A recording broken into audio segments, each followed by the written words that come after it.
4000 வருஷம் பழமையான ஃப்ரூட்டை வச்சு ஒரு பச்சடி பண்ண போகிறோம். இந்த ஃப்ரூட்டில் அவ்வளோ ஹெல்த் பெனிஃபிட்ஸ் இருக்குது. இது வந்து நேச்சுரல் பெயின் கில்லர்.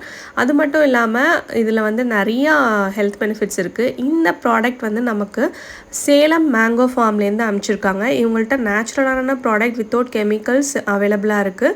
இவங்களோட பேஜை நான் டேக் பண்ணுறேன். நீங்கள் அவங்க வெப்சைட்லேருந்து டேரெக்டாகவே நீங்கள் ஆர்டர் பண்ணிக்கலாம். சூப்பராக டெலிவரி பண்ணிடுவாங்க. ரெட் ரைஸ், பொன்னி ரைஸ், அதுக்கப்புறம் ப்ரௌன் ரைஸும் அனுப்பிச்சிருந்தாங்க.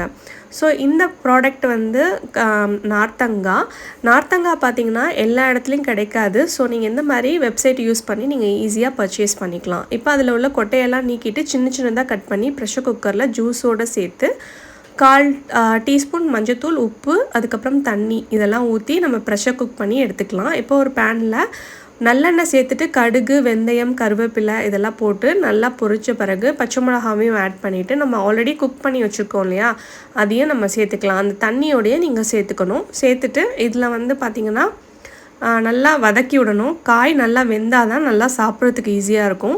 இது கூட வந்து நான் வந்து 1 டீஸ்பூன் அளவுக்கு மிளகாத்தூள், தனியாத்தூள், அப்புறம் ஜீரகத்தூள் ஆட் பண்ணி நல்லா மிக்ஸ் பண்ணிடுறேன். இதில் பார்த்திங்கன்னா கோல்டு, சைனஸ்க்கெலாம் ரொம்ப நல்லது. அது மட்டும் இல்லாமல் ஹார்ட்டு, கிட்னிக்கெலாம் ரொம்ப நல்லது. பிபி அதிகமாக இருக்கிறவங்க எடுத்துக்கலாம். புளி தண்ணி வந்து கரைச்சி ஊற்றிட்டு வெல்லம் வந்து உங்கள் ஸ்வீட்டுக்கு எவ்வளோ வேணுமோ டேஸ்ட் பண்ணி நீங்கள் ஆட் பண்ணிக்கலாம். ஏன்னா இதில் நேச்சுரலாகவே கசப்பு இருக்கும். அது மூடி வச்சு நல்லா சுண்டுற வரைக்கும் குக் பண்ணிவிட்டு பெருங்காயம் போட்டு இறக்கிட வேண்டியது.